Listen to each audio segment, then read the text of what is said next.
Right, so today I'm going to be fitting this fridge into my camper van behind me, as well as adding a mystery shoe storage. Right, let's take a look at the fridge. Wait, not this one. Some fantastic banter there. I hope you enjoyed that one.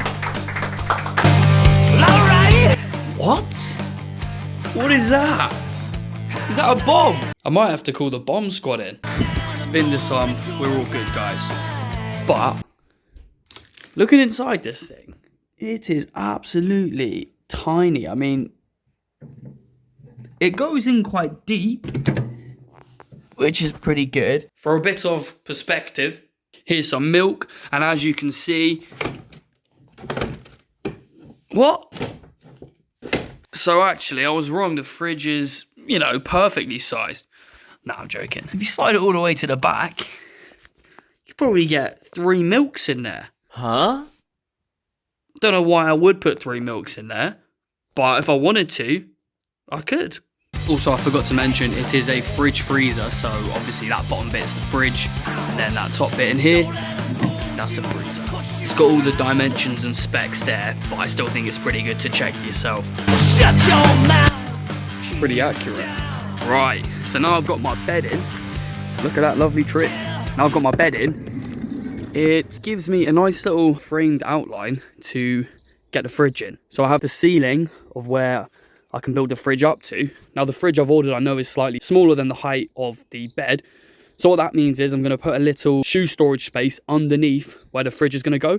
So what I need to do is first build a little maybe 5 to 10 inch underneath space that's strong enough to support a box to go on top that's going to encase the fridge. And all that's going to go under my bed, just tucked to the left here, because I'm going to need space on the right, because this is where my kitchen's going to go. So here I'm just measuring out the height and also the height of a pair of my shoes. Here I found it helpful to draw a few mini sketches to work out the dimensions of wood to cut. After this first sketch, I realised that I won't have enough height to have 200mm clearance at the top, as well as enough space for my 150mm shoe storage underneath.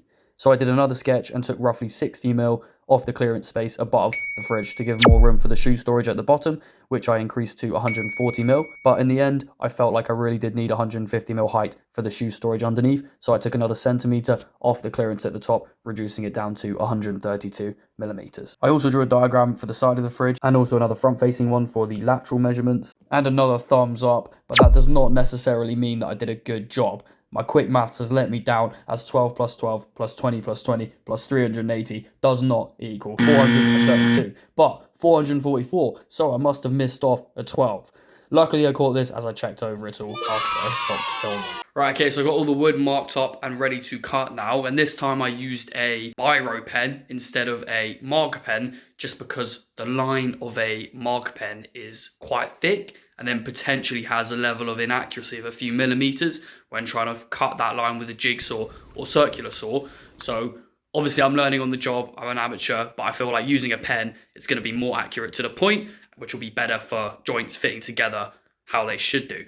And yeah, did you like my use of B-roll in that little segment there? I'm getting the hang of this YouTube thing. Now it's time to chop up the wood.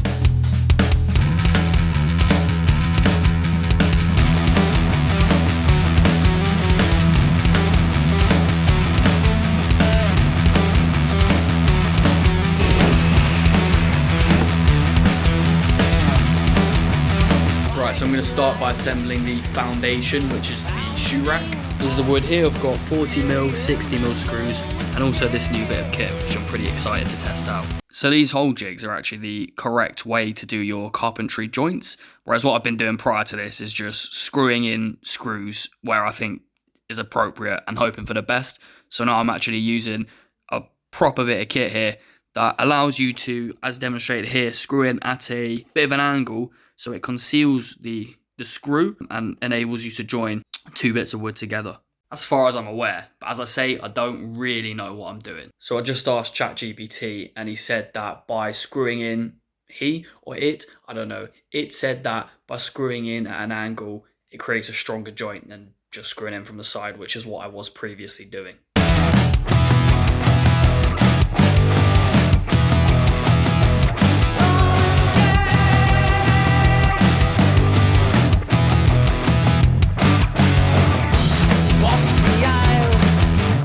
Look how good that looks. I am IKEA.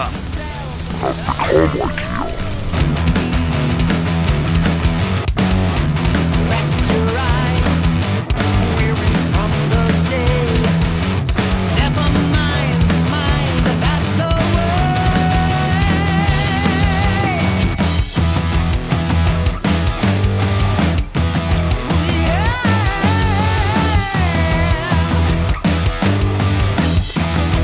Right, so I've just put it in now and held up this side panel and realised that it's too close to the roof of the bed. So I'm going to have to trim the panels on the top, and also I've got 2 more panels to cut, which is the roof of these panels and then also the slide out drawer of the shoe storage space underneath. Yeah, so I don't believe I'd actually explained that yet, but I'll be using these drawer slides to create a pull-out drawer underneath, just so the shoes at the back are accessible. First things first though, let's cut some more wood. Oh yeah, also I will be cutting holes for these vents in 2 of the panels. Welcome to the night. Sweat from your fear. There's no escape. A sound. Somehow, despite my best efforts, the slide out shoe storage might not come to fruition. If I measure this bottom bit on this side, it comes to about 40.2 centimeters or 42 mil. And then this one here, it's more like 47 mil. So pretty much I need that whole bottom section to be a perfect square in order for these to work properly. So that means I'm gonna have to bail on the drawer slides idea. And I still might try and have a pull out, slide out shoe storage bit, but I'm gonna have to do it a different way. Maybe just by attaching some one-way wheels underneath, and then it literally is just like a little go-kart that I can just pull in and out. So I think that's probably what I'm going to do. Ghetto stuff here. All right, it looks like we have found some wheels that we can use. On back to pocket hole jigging.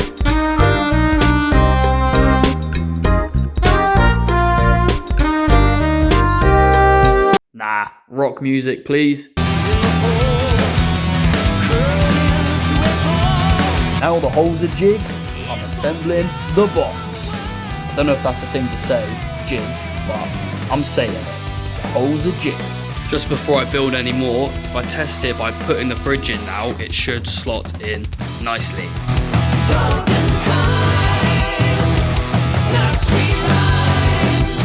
Yeah, it's looking alright. I've given plenty of room at the back. Gonna have a vent there. So yeah, it's looking good. Next I'm gonna screw in these 2 corner wedges. Not a clue if that's the correct technical term.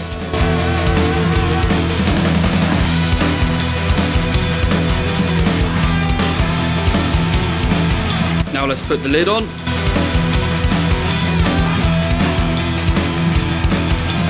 Now I'm just going to drill 2 holes at the bottom of each face for additional ventilation. Right, I'm going to try to make the most of this beautiful sunshine and get this thing painted so it dries quickly.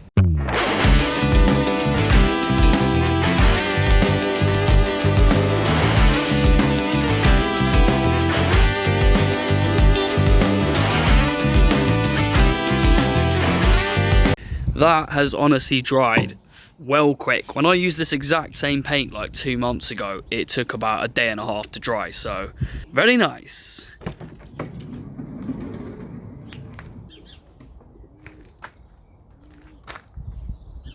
Now, let's build the go-kart. I am going to need the thinnest drill bits ever to drill the holes for these screws. Luckily, I have the thinnest drill bits ever.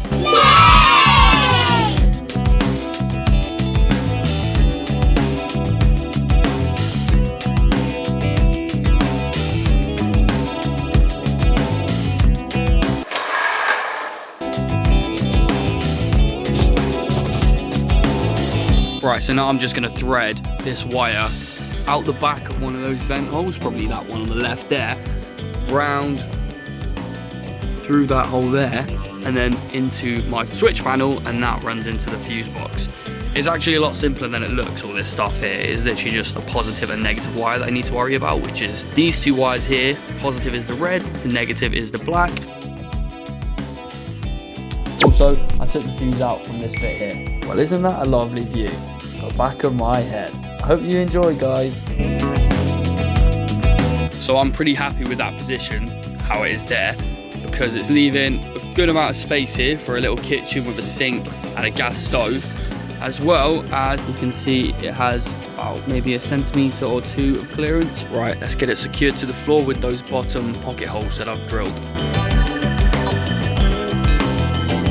Alright, so firstly I want to connect the positive and negative fridge wires into this additional wire to extend it with these Wago connectors. It's real simple. Just going to take this wire here and strip it like that. Pull this end off. Take one of these Wago connectors, put one positive end in like so, and flip that down. Give it a pull test. That's in securely. Take the other end that I've just stripped. Put that in. And secure that down. Give it a pull test. And I just like to run some tape around this as well, just so there's no risk of these just popping up, just like so. Now I want to thread some conduit over this first section. Right, that's on. Right, now I'm just going to secure this first bit of conduit with these things here. That's done. Now I'll be using these stick-on zip ties to run it along the scorver beam. Alright, boom, that's done. And now I'm just going to run the rest of that wire all the way through there up into that switch panel down there. Now I've pulled that through, I'm going to add a small bit of conduit to this section here. And there we go. Let's get back to the other side. Right, I'm going to try and get this wire threaded through that black trunking, but it is already pretty crowded in there as is. Actually, I'm going to quickly turn off this appliance switch here, which will just kill all the power to the fuse board and the switch panel, just so that it's safe working with all that when I go to connect it. Yeah, it wasn't happening. I got them through that bit, but there was just no getting it through there. It kept getting caught as I pushed it in, so they're just going to hang loose down that bit there. I've also threaded the positive up through a bit of conduit that had some space in it, and it's come out and it's connected in there. So now I'm just going to connect the negative wire to the negative bit on the fuse box.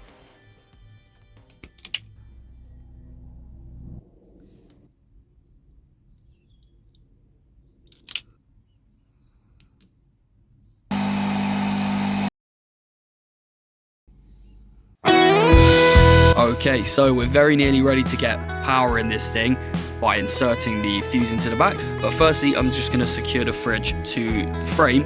So, it's a little bit weird this, but what you actually need to do is, as I have seen from another video, is take off these little clips here.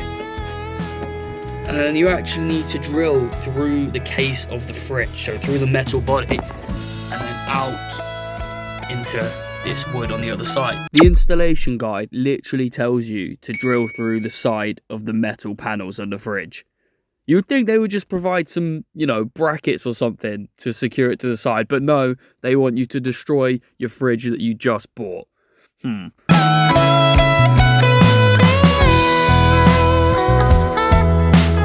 yeah, you can see just in the corners there that screws go through the case into the plywood there and there.